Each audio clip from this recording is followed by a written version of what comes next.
The best thing in the meat bird barn today was that we were able to turn off all of the heat lamps.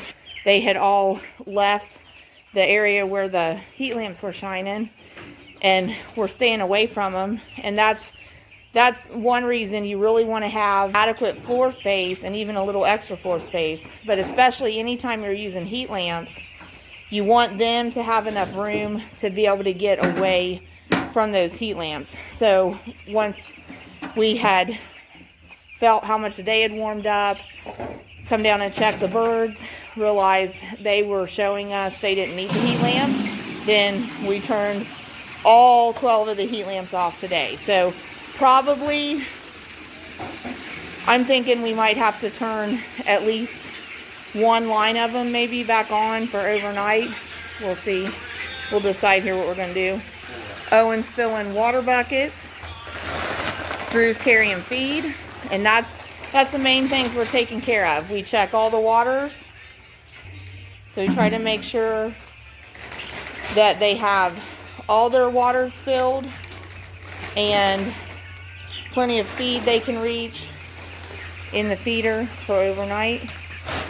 We love Kalmbach feed for our meat birds. We buy all of our Kalmbach feed from local feed mill that's a Kalmbach dealer. But as far as our meat birds go, we wouldn't feed anything else. Jared is turning back on some heat lamps there. Sometimes we'll do like one row, or we'll alternate, like we'll just like Jared looks like he's doing there. Lets them kind of spread out.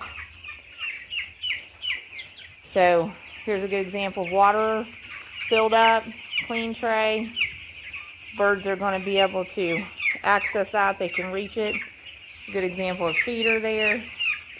So these birds are 12 days old. Cornish Rock Cross meat chickens at day 12. And so as you turn those lights on, I mean, you can see them just almost immediately go toward those heat lamps, because the temperature, it's not cool. It still feels warm and comfortable, but it is cooling down from what it was during the daytime.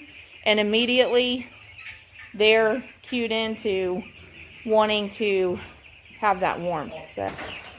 So now what Jared's doing is taking an empty feed sack and having the birds move around the pen. So that's a little bit of exercise for them. We do that multiple times a day. It gets them up on their feet, gets them bearing their own weight on their legs. It herds any of them out of a corner. If they've wanted to pile up in a corner somewhere or pile up along a wall somewhere, it'll herd them out of that.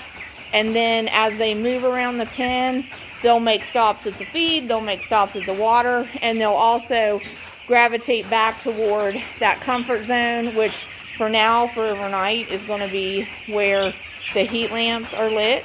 So it's just encouraging them to move around. That's probably 10 bags of feed now has gone out, so 500 pounds of feed. We did have like all their feeders and waters over there lining each side of where the heat lamps are, so that the feeders and waters were close to where their targeted warmth is. But now that the days are warming up, we actually went ahead and basically moved all the feed over. So it's not all just located right around their targeted warmth. We also moved the waters over, other than one in each far corner for them. So we distanced some of their resources, some from the targeted warmth, but with the temperatures warming up and the birds getting older, we get to a threshold where they can tolerate a little bit more of that temperature fluctuation. So it's okay that we've distanced their resources some from where the targeted warmth is. They're still going to prioritize ambient comfort. That's what they're going to prioritize. But they're also able to tolerate more flux, and if they decide to park it under the heat lamps overnight and wait until morning to go eat, that's okay with us. But chances are they won't. They'll stay on this. The birds kind of get on a repeating pattern of like 3 to 4 hours. They'll get up and go eat, and then they'll rest again. So, but it is important to give them lots of room under those heat lamps.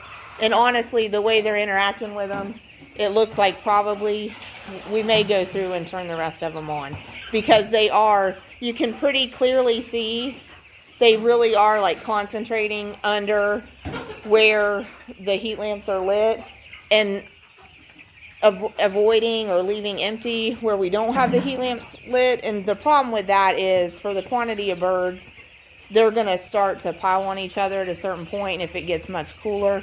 So they're basically telling us what they need and demonstrating to us what they want, and that's what we go by. Rather than measuring the temperature inside the brooder, we don't do that necessarily. We look at the bird's behavior, and that guides us.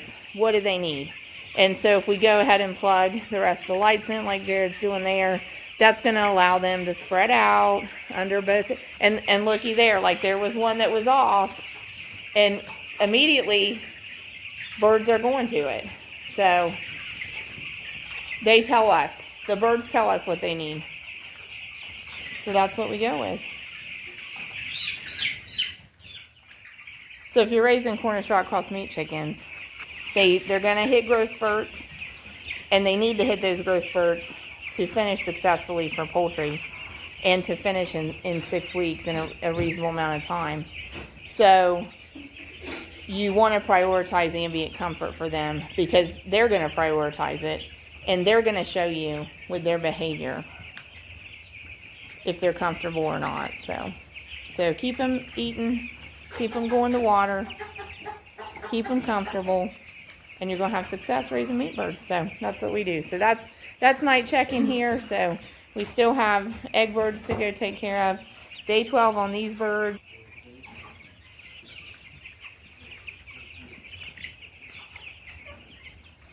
Much better at the lights. They're spread out a whole lot better.